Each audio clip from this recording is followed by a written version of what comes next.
প্রিয় শিক্ষার্থীবৃন্দ, তোমাদের সবাইকে প্রীতি, শুভেচ্ছা এবং অভিনন্দন।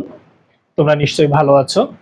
তোমরা সবাই অবগত আছো যে ঠিক গতদিন 46তম বিসিএস প্রিলিমিনারি পরীক্ষা অনুষ্ঠিত হয়ে গেল এবং এই পরীক্ষায় প্রায় 3,20,000 প্রার্থী অংশ নিয়েছে। আমি লিখছি 3,20,000 পরীক্ষার্থী অংশ নিয়েছে, যেটা মালদ্বীপের মোট জনসংখ্যার প্রায় কাছাকাছি। একটা সময় ছিল আরো বেশি ছিল। এটা দিয়ে আমরা বুঝতে পারি যে আসলে বর্তমান সময়ে বাংলাদেশের প্রেক্ষাপটে বিসিএস পরীক্ষাটা কতটা জনপ্রিয় এবং কতটা কাঙ্ক্ষিত।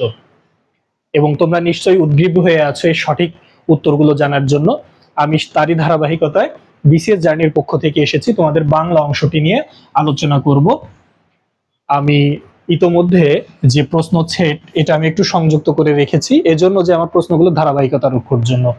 এবং আমি কপোতাক্ষ প্রশ্নের সেট নাম্বার 3টাকে নমুনা হিসেবে নিয়েছি। তোমাদের সঙ্গে সেট 1, 2 অন্য হতে পারে, কিন্তু আমি 3টাকে যেহেতু হাতে পেয়েছি 3টাকে নিয়ে কাজ করছি। আশা করি তোমাদের জন্য খুব উপকারে আসবে। আমি চেষ্টা করব প্রত্যেকটা প্রশ্নের সঠিক উত্তর দেওয়ার সঙ্গে সঙ্গে একটু ছোট করে ব্যাখ্যা দেওয়ার। তাহলে আমরা সেট 3-এ বাংলা অংশ আমরা দেখতে পাচ্ছি 76 নম্বর প্রশ্ন দিয়ে। 76 নম্বর প্রশ্নে আছে, বাংলা ভাষায় কোন স্বরধ্বনি উচ্চারণকালে জিহ্বা উচ্চ অবস্থানে থাকে? 76 নং প্রশ্ন। তো বাংলা ভাষায় কোন স্বরধ্বনি উচ্চারণকালে জিহ্বা উচ্চ অবস্থানে থাকে? উত্তর কি হবে? গ, যেটির অর্থ হচ্ছে হ্রস্ব উ। আমি যদি উচ্চারণ স্থান অনুযায়ী দেখাতে পারি, ই, এ, এ, আ, অ, ও এবং উ, তাহলে দেখতে পাচ্ছি উচ্চারণ স্থান অনুযায়ী হ্রস্ব উ এটি উচ্চ স্থানে অবস্থান করছে। তাহলে এটি ছিল, আমি আগে বলেছি, কপোতাক্ষ প্রশ্নের সেট নাম্বার 3। তাহলে প্রশ্নটি হচ্ছে 76 নম্বরের প্রশ্নের উত্তর গ এবং বর্ণটি হচ্ছে হ্রস্ব উ। এবার আমি যাচ্ছি 77 নম্বর প্রশ্নে।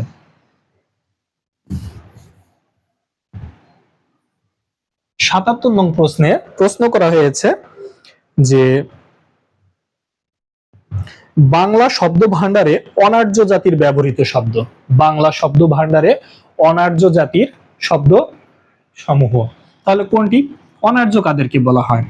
তো প্রথম আমি বলে নিই, এটির উত্তর হচ্ছে গ, অর্থাৎ দেশি শব্দ।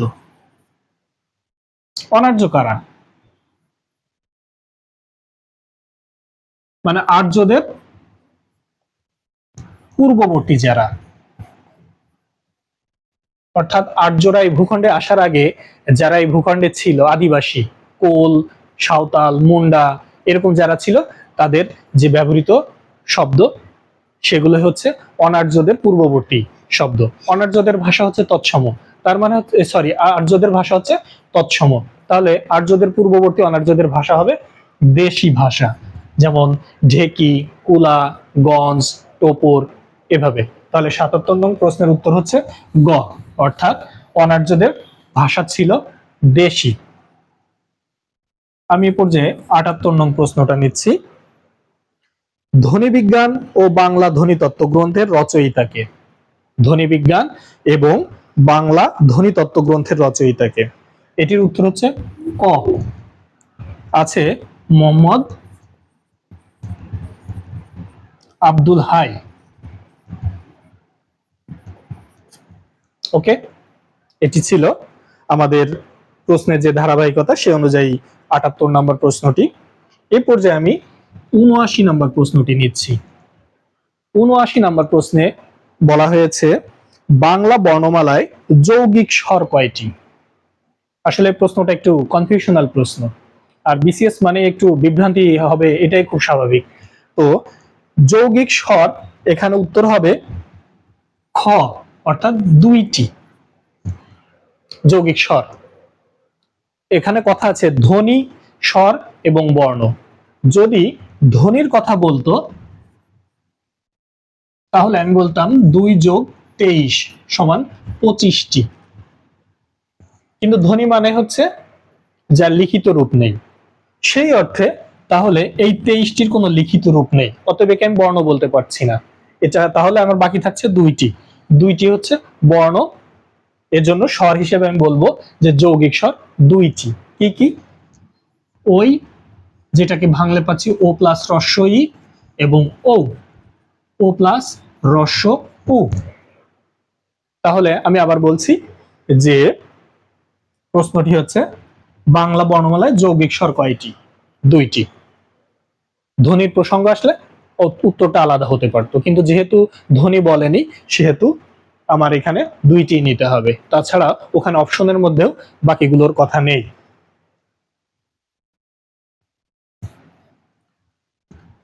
৮০ নম্বর প্রশ্নে বলেছে যোগরূঢ় শব্দ কোনটি? যোগরূঢ়। তাহলে আমি আগে সঠিক উত্তরটা লিখে নিই, তারপর আমি ব্যাখ্যা করব। যোগরূঢ় শব্দ আমি এখানে দেখছি, এখানে সঠিক উত্তর হচ্ছে ঘ, অর্থাৎ শাখা মৃগ। শাখা মৃগ মানে ৮০ ঘ, শাখা মৃগ। এখন বলি কেন হবে এটা। আসলে শব্দের যে শ্রেণী বিভাগ আছে অর্থানুসারে, অর্থানুসারে যে শ্রেণী বিভাগ, সেই শ্রেণী বিভাগ অনুযায়ী যোগরূঢ় আসলে হচ্ছে তিন প্রকার অর্থানুসারে, যেমন যৌগিক শব্দ, তারপরে রূঢ় শব্দ, আর হচ্ছে যোগরূঢ়। একটু ভালো করে খেয়াল করবে তোমরা সবাই। যৌগিক শব্দ হচ্ছে সেই শব্দ যে শব্দের গঠন অনুযায়ী তার অর্থ প্রকাশিত হয়, গঠন অনুযায়ী যার অর্থ প্রকাশিত হয় সেটা হচ্ছে যৌগিক, এবং এগুলো সাধারণত প্রত্যয় দ্বারা গঠিত হয়। রূঢ় প্রত্যয় দ্বারা গঠিত হয়, রূঢ় প্রত্যয় দ্বারা গঠিত হয়। তবে এক্ষেত্রে দেখতে পাওয়া যায় যে রূঢ় শব্দগুলো তার গতানুগতিক অর্থ প্রকাশ না করে সম্পূর্ণ আলাদা কোনো অর্থ প্রকাশ করছে, সেই ক্ষেত্রে আমরা তাকে বলি রূঢ়। যেমন বাঁশি অথবা হস্তি। এখন এই বাঁশি মানে বাঁশ দ্বারা নির্মিত, যেটা এখন বাঁশ দ্বারা নির্মিত অনেক কিছুই তো হয়, কিন্তু না, আমরা এখানে বাঁশি বলতে শুধু এক ধরনের বাদ্যযন্ত্র বলছি।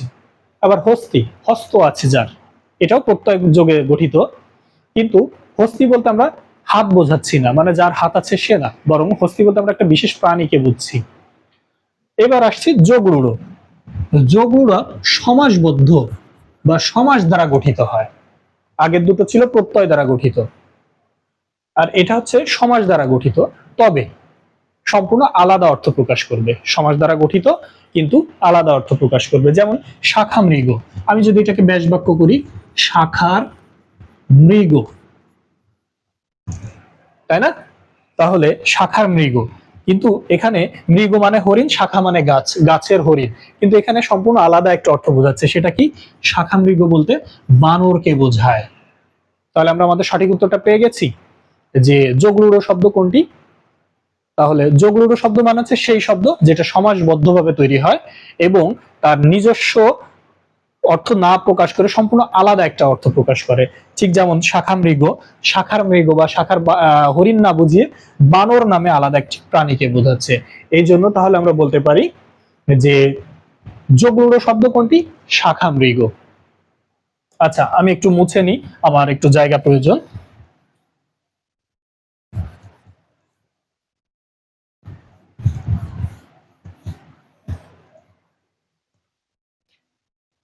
এ পর্যায়ে আমি নিচ্ছি ৮১ নম্বর প্রশ্ন। ৮১ প্রশ্নটা হচ্ছে উপসর্গযুক্ত শব্দ। আমরা আবার সবাই জানি যে শব্দ গঠনের একটা মাধ্যম হচ্ছে উপসর্গ। তো এখানে আমরা অপশনে দেখতে পাচ্ছি চারটা শব্দ: বিদ্যা, বিদ্রোহী, বিষয় এবং বিপুল। আমি একটু ছোট্ট করে ব্যাখ্যা দিই। কতে আছে বিদ্যা, খতে আছে বিদ্রোহী, গতে আছে বিষয় এবং ঘতে আছে বিপুল। তাহলে আমার প্রশ্নটা হচ্ছে কোন শব্দটি উপসর্গ যোগে গঠিত? তাহলে আমরা প্রথমে খুঁজবো যে উপসর্গের বৈশিষ্ট্যটা কি।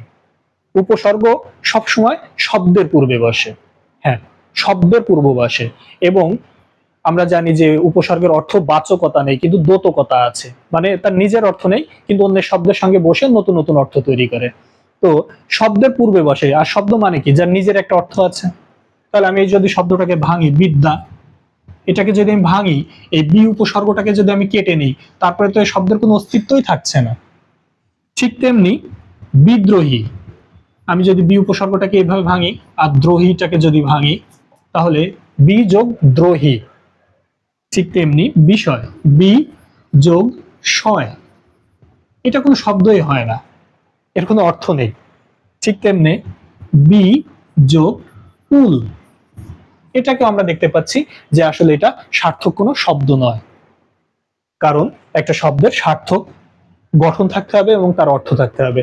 তাহলে এগুলোর মধ্যে দেখতে পাচ্ছি একমাত্র খ সঠিক উত্তর, কারণ দ্রোহী এটা একটা আলাদা শব্দ, তার পূর্বে বি উপসর্গ যুক্ত হয়েছে। তাহলে আমরা উত্তর পেয়ে গেলাম।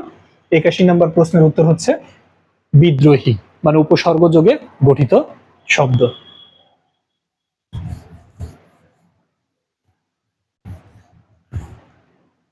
এবার আসছি 82 নম্বর প্রশ্নে। 82 নম্বর প্রশ্ন বলেছে বিভক্তিযুক্ত শব্দ কোনটি? বিভক্তিযুক্ত শব্দ কোনটি? আমরা জানি বাক্যে ব্যবহৃত প্রত্যেকটা শব্দই এক একটা পদ, তবে আলাদাভাবে আবার বলতে পারি যে বিভক্তিযুক্ত শব্দকে পদ বলে। তো আমি চারটা অপশন দেখতে পাচ্ছি। 82 কয়ে আছে সরোবরে, খতে আছে চশমা, গতে আছে সরোজ এবং ঘতে আছে চম্পক। চম্পক।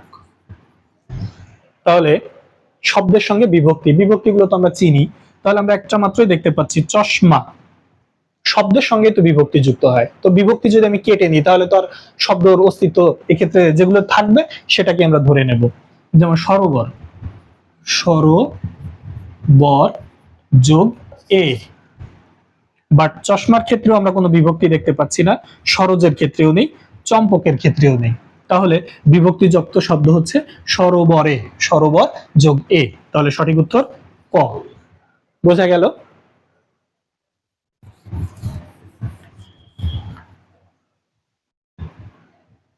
83 নম্বর প্রশ্ন দেখতে পাচ্ছি, কোনটি প্রত্যয় সাধিত শব্দ? 83 নম্বর প্রশ্ন, প্রত্যয় সাধিত শব্দ। কতে উত্তর আছে ভাই বোন, ক্ষয়ে আছে রাজপথ, গতে আছে ব কলম, ব কলম এবং ঘতে আছে ঐকিক। এটা শব্দের যে অংশ সেটা থেকে বারবার এই প্রশ্নগুলো এসেছে। তো শব্দ গঠনের প্রক্রিয়া হিসেবে আমরা জানি যে শব্দ কি কিভাবে গঠিত হতে পারে, সমাসভাবে, সমাসবদ্ধভাবে, তারপরে প্রত্যয়ের মাধ্যমে হতে পারে, তারপরে হতে পারে দ্বিরুক্তি শব্দ, তারপরে পদ পরিবর্তনের মাধ্যমে, এভাবে অনেকভাবেই হতে পারে, উপসর্গের মাধ্যমে। কিন্তু আমার প্রশ্নটা ছিল প্রত্যয় যোগে কোন শব্দটা গঠিত হয়েছে। তাহলে ভাই বোন, এটাকে যদি দেখি ভাই ও বোন, এটা আসলে সমাসবদ্ধভাবে, তার মানে এটা বাদ হচ্ছে না।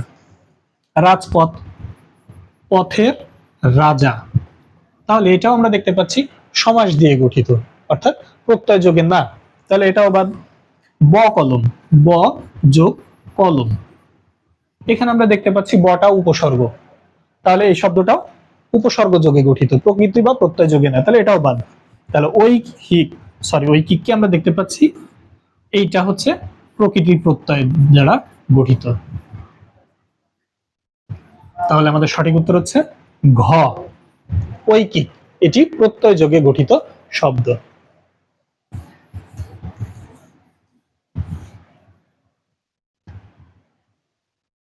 তারপরে আসছি আমরা 84 নম্বর প্রশ্ন, শিরশ্ছেদ, এটার সঠিক সন্ধি বিচ্ছেদটা কি? তো আমরা এটা জানি যে বিসর্গ সন্ধি হিসেবে চিনি, বিসর্গ সন্ধি। তাহলে এর সঠিক উত্তর হচ্ছে শির যোগ ছেদ, শিরোচ্ছেদ। তাহলে এটা কততে আছে? ক্ষয়ে আছে। তার মানে 84 সঠিক উত্তর হচ্ছে খ, শিরো যোগ ছেদ। এ পর্যায়ে আমরা দেখব নীলকর কোন সমাসের উদাহরণ। আসলে বিসিএস মানে একটু বিভ্রান্তি থাকবে, একটু কনফিউশন থাকবে।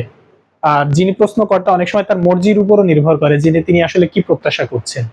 তো নীলকর এই শব্দটি যদি আমি নেই, প্রশ্ন নাম্বারটি হচ্ছে 85। নীল কর কোন সমাস? এখন আমরা প্রথমে দেখব নীলকর শব্দ দিয়ে আসলে কয়টা অর্থ প্রকাশ করে। এই একটা শব্দ কিন্তু উত্তর মানে অর্থ হতে পারে একাধিক। নীলকর তার মানে নীল নীল করায় যে,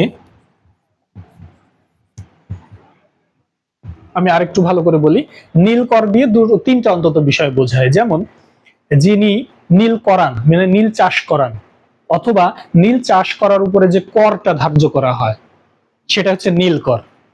কিন্তু এখানে আমরা দেখতে পাচ্ছি যে নীলকর, আমরা যদি এটাকে ব্যাস বাক্য তৈরি করি তাহলে নীল করায় যে, আমরা জানি যে উপপদ তৎপুরুষ সমাসের সংজ্ঞা অনুযায়ী যে কৃদন্ত পদের সঙ্গে উপপদের যে সমাস হয় তাকে উপপদ তৎপুরুষ সমাস বলে। তাহলে এটা হচ্ছে উপপদ তৎপুরুষ সমাস।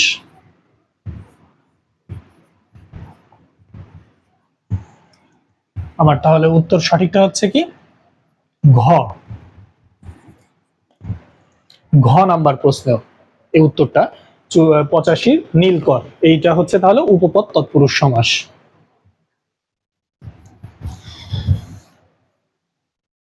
প্যাডাগজি, বাকিগুলো আসলে ব্যাখ্যা করার তেমন কিছু নেই, এগুলো আসলে অনেকটা আবিধানিক বিষয়গুলো। প্যাডাগজি বলতে আসলে বোঝায় হচ্ছে শিক্ষা তত্ত্ব। তাহলে 86 নম্বর প্রশ্নের উত্তর হচ্ছে প্যাডাগজি। প্যাডাগজি হচ্ছে শিক্ষা তত্ত্ব। এটা ব্যাখ্যার কিছু নেই, এটা আসলে মুখস্থের ব্যাপার। এটা আছে গ নাম্বারে, তার মানে 86 সঠিক উত্তর হচ্ছে গ। এবার 87-তে আসছি, বঙ্কিমের বিপরীত শব্দ কোনটি? 87 বঙ্কিম। বঙ্কিম মানে হচ্ছে বাঁকা। এখন চেয়েছে কি এর বিপরীত শব্দ, তার মানে কি বঙ্কিম বাঁকা যদি হয় তার মানে সঠিকটা কি? তাহলে সঠিকটা হচ্ছে ঋজু। আছে কততে এটা? ঘয়ে। তাহলে ঘ হচ্ছে এর সঠিক উত্তর। বঙ্কিম ঋজু, বঙ্কিম মানে বাঁকা, ঋজু মানে সোজা। তারপরে আমি 88 নম্বর প্রশ্নে যাচ্ছি, বাংলা একাডেমির প্রমিত বাংলা বানানের নিয়ম কত সালে প্রণীত হয়? 88 বাংলা একাডেমির যে প্রমিত বাংলা বানানের নিয়মটা আছে এটা কত সালে প্রণীত হয়েছে?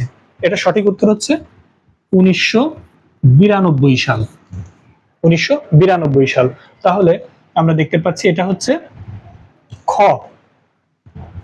অর্থাৎ 88 সঠিক উত্তর হচ্ছে খ, 1992 সাল। এবার যাব 89 নম্বরে। 89 নম্বরের প্রশ্নটি হচ্ছে কোন বানানটি শুদ্ধ? কোন বানানটি শুদ্ধ? এখানে একটি বিভ্রান্তি তৈরি হয়েছে। যেমন মূলা আছে, তারপরে মূলো আছে, তারপরে আছে হচ্ছে ধুলি আছে এবং ধুলোকণা আছে, সরি ধুলো আছে। এখন কথা হচ্ছে মূলা এবং মূলো দুটোই সঠিক উত্তর, তবে মূলা হচ্ছে সাধু ভাষার শব্দ আর মূলো হচ্ছে চলিত ভাষার শব্দ। সেই অর্থে মূলোটাকেই মনে হয় সঠিক ধরে নেওয়া যেতে পারে। তো মূলোটা আছে কততে? কয়ে, তার মানে সঠিক উত্তর হতে পারে ক। আমি আবার বলছি দুটোই সঠিক, তবে বিসিএস এ সাধারণভাবে প্রশ্নকর্তার মর্জির উপর নির্ভর করে যে তিনি আসলে কি প্রত্যাশা করছেন। তো সেই ক্ষেত্রে আসলে দুটো প্রশ্নই সঠিক, মানে উত্তরই সঠিক। তবে মূলা শব্দটি হচ্ছে তৎসম শব্দ বা সাধু ভাষার শব্দ, এবং মূল হচ্ছে চলিত ভাষার শব্দ, যেটা কতে আছে সেই অর্থে এটা সঠিক হতে পারে।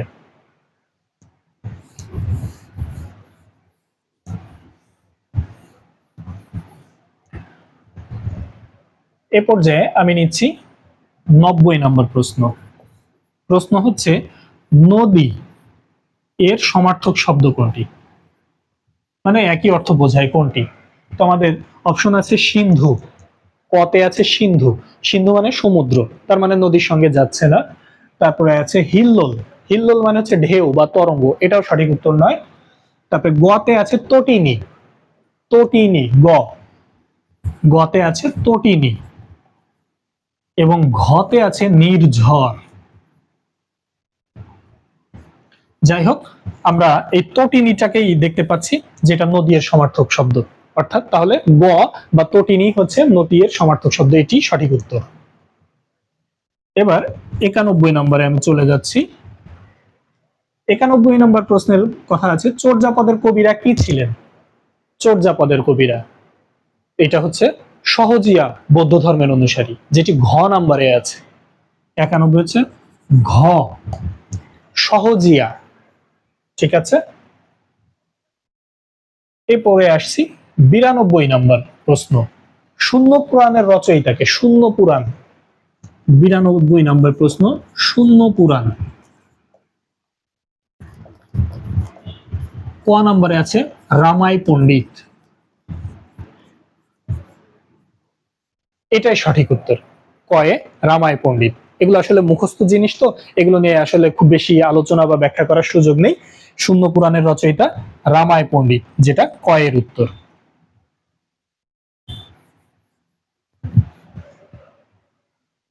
93 নম্বর প্রশ্ন, বাংলা সাহিত্যের ইতিহাসে কাকিল্লা গ্রাম কেন উল্লেখযোগ্য?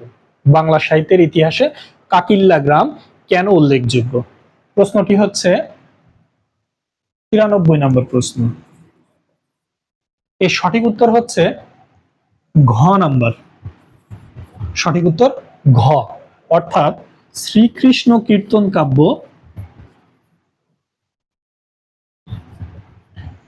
কাব্যের প্রাপ্তি স্থান।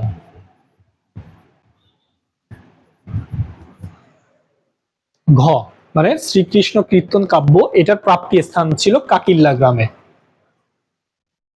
যাই হোক, এবার আমি 94 নম্বর প্রশ্নে চলে যাচ্ছি।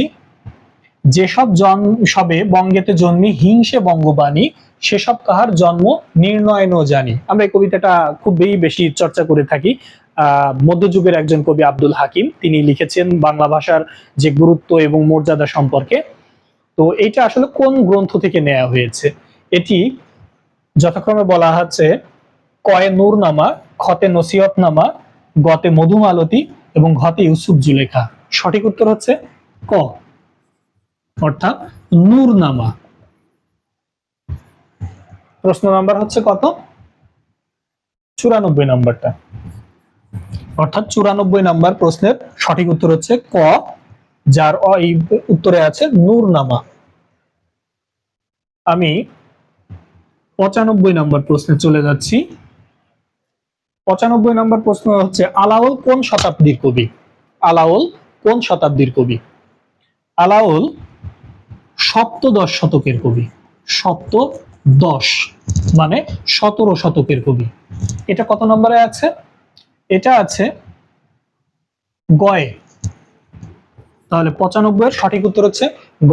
আমি তোমাদের সবাইকে আবারও একটু স্মরণ করিয়ে দিচ্ছি যে আমি যে নমুনা প্রশ্নটি নিয়েছি আজকে, এটি হচ্ছে সেট নাম্বার 3, যার কারণে অনেকে ধারাবাহিকভাবে নাম্বারের সঙ্গে নাও মিলতে পারে, কিন্তু আমার কথাগুলো মিলবে তার সঙ্গে যে কপোতাক্ষ সেট 3 এর সঙ্গে উত্তরগুলো মিলিয়ে দেখবে। আমি একটু ব্যাখ্যাও দেওয়ার চেষ্টা করছি, যার কারণে মনে হয় না খুব বেশি কঠিন হবে। তাহলে 95 নম্বর প্রশ্ন ছিল এরকম যে আলাওল কোন শতকের কবি ছিলেন? আলাওল সপ্তদশ বা 17 শতকের কবি ছিলেন। আচ্ছা,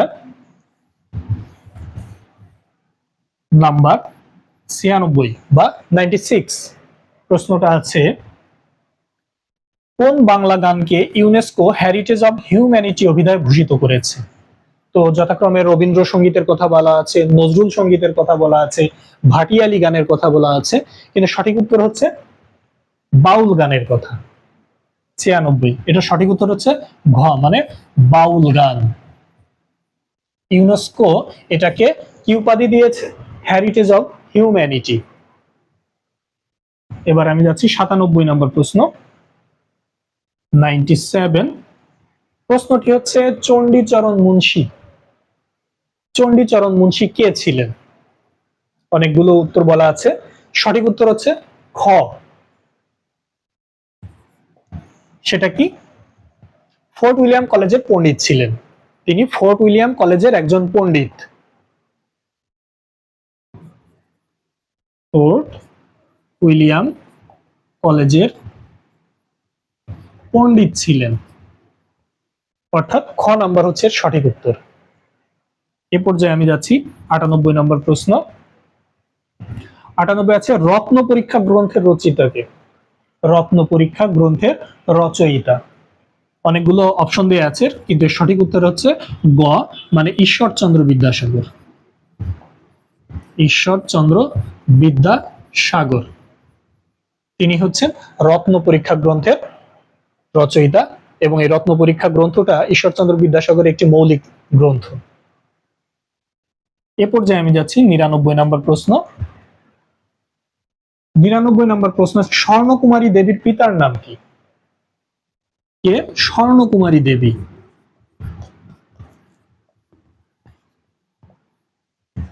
কে? ইনি আসলে রবীন্দ্রনাথ ঠাকুরের বোন হন। তাহলে রবীন্দ্রনাথ ঠাকুরের বাবার নাম কি? দেবেন্দ্রনাথ ঠাকুর। তাহলে স্বর্ণকুমারী দেবীর বাবার নামও কি? দেবেন্দ্রনাথ ঠাকুর। কি হবে? খ নাম্বার উত্তর হবে সঠিক। খ, দেবেন্দ্রনাথ ঠাকুর। যেহেতু রবীন্দ্রনাথ ঠাকুরের বোন, সেহেতু তিনি দেবেন্দ্রনাথ ঠাকুরের কন্যা। এবার আসছি 100 নম্বর প্রশ্নে। 100 নম্বর প্রশ্ন আছে, ভীষ্মদেব খোশনবিশ বঙ্কিমচন্দ্র চট্টোপাধ্যায়ের কোন গ্রন্থের চরিত্র? ভীষ্মদেব খোশনবিশ বঙ্কিমচন্দ্র চট্টোপাধ্যায়ের কোন গ্রন্থের একটি চরিত্রের নাম? তো এখানে বেশ কয়েকটি নাম বলা আছে, কমলাকান্ত, তারপর লোকরহস্য, যুগলাঙ্গরীয়, মুচিরাম সুরের জীবন চরিত্র। সঠিক উত্তর হচ্ছে ক, অর্থাৎ সেই বিখ্যাত গ্রন্থ কমলাকান্ত। ভীষ্মদেব খোশনবিশ এই চরিত্রটি বঙ্কিমচন্দ্র চট্টোপাধ্যায়ের কমলাকান্ত গ্রন্থের একটি চরিত্রের নাম।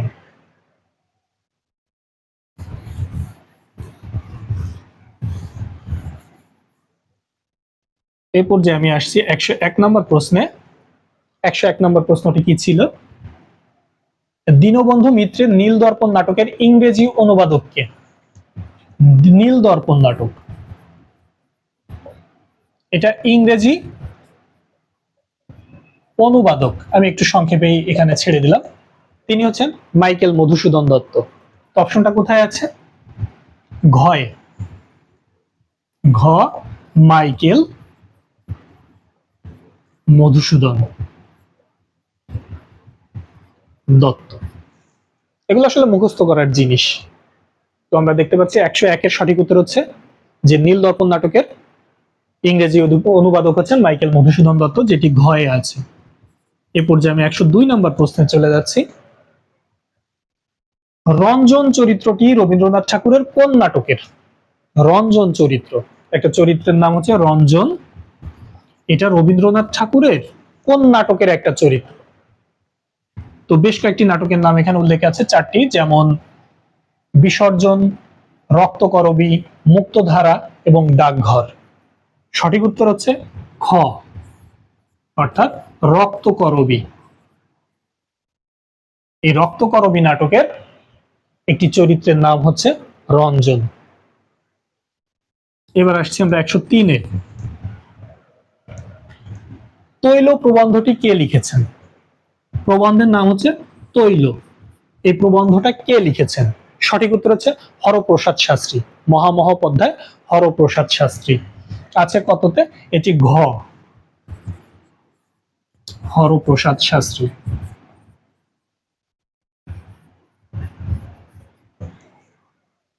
এগুলো মুখস্থ, তো এজন্য এভাবেই বলতে হবে, এগুলো আর বিশেষ ব্যাখ্যার কিছু নেই। 104 নম্বর প্রশ্নটা আমি দেখছি।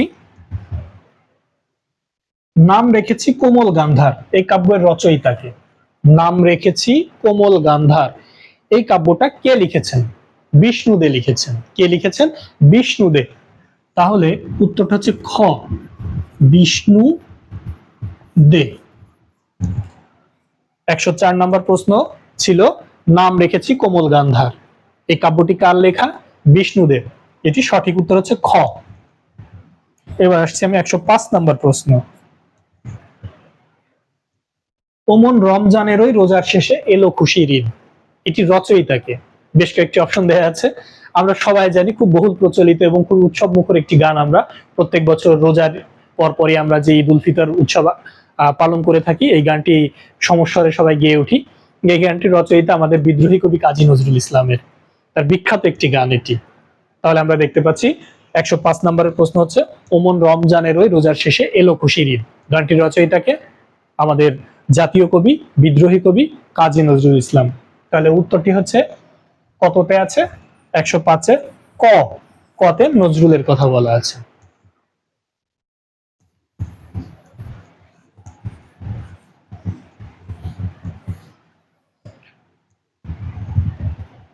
এবার হচ্ছে আমার 106 নম্বর প্রশ্ন। 106 নম্বর প্রশ্ন। এখানে বলা আছে, প্রশ্নটা হচ্ছে শামসুর রহমানের রচিত উপন্যাস, শামসুর রহমানের রচিত উপন্যাস কোনটি? এখানে বেশ কয়েকটি গ্রন্থের নাম আছে। পতঙ্গ পিঞ্জর, ক অপশনে আছে পতঙ্গ পিঞ্জর, এটা শওকত ওসমানের লেখা, শামসুর রহমানের না। তারপর এটা আছে প্রেম একটি লাল গোলাপ, এটিও শামসুর রহমানের লেখা না। এরপর আছে রৌদ্র করটিতে, এটা শামসুর রহমানের, বাট এটা কাব্য, উপন্যাস না। তাহলে বাকি থাকছে ঘতে অদ্ভুত আধার এক। ঘ অদ্ভুত আধার এক, এটা হচ্ছে শামসুর রহমানের রচিত একটি উপন্যাস। 107 নম্বর প্রশ্ন দেখছি, সেলিম আল দীনের নাটকে অনুসৃত শিল্পতত্ত্ব। বিখ্যাত নাট্যকার সেলিম আল দীন, তিনি নাট্যতত্ত্বে কোন বিষয়টাকে অনুসরণ করতেন? এটার সঠিক উত্তর হচ্ছে ঘ দ্বৈতাদ্বৈত। এই দ্বৈত যে বাদ এটা তিনি অনুসরণ করতেন, দ্বৈতবাদ। এটা ঘ নাম্বার। প্রশ্নটা হচ্ছে 107 নম্বর প্রশ্ন। আমি আবার বলছি, 107 নম্বর প্রশ্ন, সেলিম আল দীনের নাটকে অনুসৃত বিষয় কোনটি বা তত্ত্ব কোনটি? তিনি দ্বৈতবাদ এই পদ্ধতিটা অবলম্বন করতেন। আচ্ছা, এবার আসছি আমরা 108 নম্বর প্রশ্ন। 108 নম্বর প্রশ্নটা হচ্ছে পৃথক পালঙ্ক। হ্যাঁ, আমি আরেকবার দেখে বলি, পৃথক পালঙ্ক কাব্যগ্রন্থের কবিকে, মানে পৃথক পালঙ্ক এই কাব্যগ্রন্থটা কে লিখেছেন? এর সঠিক উত্তর হচ্ছে আবুল হাসান। গ আবুল হাসান। তাহলে 108 নম্বর প্রশ্নটা ছিল পৃথক পালঙ্ক কাব্যটি কার লেখা, যেটি গতে আছে আবুল হাসানের লেখা। সঠিক উত্তর তার মানে গ। এ পর্যায়ে আসছি 109 নম্বর প্রশ্ন নিয়ে। কোন গল্পকারের গল্পে ম্যাজিক রিয়েলিজমের প্রতিফলন ঘটেছে? ম্যাজিক রিয়েলিজম, জাদু বাস্তব বিদ্যা আর কি, এটা কার গল্পে? এটা সঠিক উত্তর হচ্ছে শহীদুল জহির। 109 এর সঠিক উত্তর হচ্ছে গ শহীদুল জহির। আসলে সাহিত্যের পড়াশোনা একটু আলাদা, সাহিত্যের পড়াশোনাগুলো একটু বিস্তৃতভাবে না জানা থাকলে এই প্রশ্নগুলোর উত্তর করা একটু কঠিন। এবং শহীদুল জহির খুবই সমকালীন একজন লেখক, যার কারণে এই বিষয় সম্পর্কে আমাদের একটু ধারণা বরাবর কম থাকে, কিন্তু আসলে থাকা উচিত না, কিন্তু নিয়ে নেওয়া উচিত। তাহলে প্রশ্নটি ছিল কি, যে কোন গল্পকারের গল্পে ম্যাজিক রিয়েলিজমের প্রতিফলন ঘটেছে? সঠিক উত্তর হচ্ছে শহীদুল জহির। সর্বশেষ যে প্রশ্নটি 110 নম্বর প্রশ্ন, প্রশ্নটি হচ্ছে 21 মানে মাথা নত না করা। 21 মানে মাথা নত না করা, চমৎকার আমাদের চেতনা উদ্দীপক একটি লাইন। 21 মানে আমাদের মানে মাথা নত না করা, এটি রচয়িতাকে? এর রচয়িতা হচ্ছেন আবুল ফজল। খ আবুল ফজল। প্রশ্নটা ছিল 21 মানে মাথা নত না করা, এটি রচয়িতাকে? সঠিক উত্তর হচ্ছে আবুল ফজল। আমি শুরুতে বলেছিলাম যে আমি আজকে যে নমুনা প্রশ্নটি নিয়েছি সেটা সেট 3 এর, যার কারণে যার হাতে 1 বা 2 বা 4 নাম্বার সেট আছে তার সঙ্গে একটু বিভ্রান্তি হতে পারে, কিন্তু বিভ্রান্তি হওয়ার সুযোগ নেই। এই জন্য নেই যে আমি প্রতিটা প্রশ্ন বলার সঙ্গে সঙ্গে তার উত্তরটাও সঠিকভাবে বলার চেষ্টা করেছি। প্রশ্ন প্লাস তার উত্তরটিও বলার চেষ্টা করেছি। তো এখানে একটু বলে রাখা ভালো, আসলে পরীক্ষার হল মানেই একটু টেনশনের জায়গা, চাপের জায়গা। তো এবার এই 46তম বিসিএস প্রিলিমিনারি পরীক্ষায় কাট নম্বর কত হতে পারে এটা এখনো মানে অনুমিত হয়নি। তো যাই হোক, পরীক্ষার হলে কিন্তু নিজেকে নিয়ন্ত্রণ করা বা লোভ সংবরণ করতে পারাটা কিন্তু অনেক বড় একটা যোগ্যতা। এটাও পরীক্ষার একটা বড় গুণ, কারণ আমরা অনেক সময় দেখি যে অনেক বেশি দাগিয়ে ফেলি। আমি যদি সত্যি শতভাগ যদি শিওর না হই, শতভাগ যদি নিশ্চিত না হই, তাহলে আমার ওই প্রশ্নের উত্তরে হাত না দেওয়াই ভালো, কারণ আমি ভুল উত্তর করলে কিন্তু আমার নাম্বার কাটা যাবে। সেক্ষেত্রে আমার এটা অনেক বড় ধরনের একটা ক্ষতি, যে আমি নম্বর তো নতুন করে পেলামই না, উল্টো আমার যেটা ছিল আমার পুঁজি সেটাও আমি হারাচ্ছি ভুল উত্তর করার কারণে। তো যেটা শতভাগ নিশ্চিত আমি শুধু সেটাই দাগাবো। তো ধরে নেওয়া হয় সাধারণত এই ধরনের পরীক্ষাতে 120-25 এটা অনেক নিরাপদ একটা মার্কস।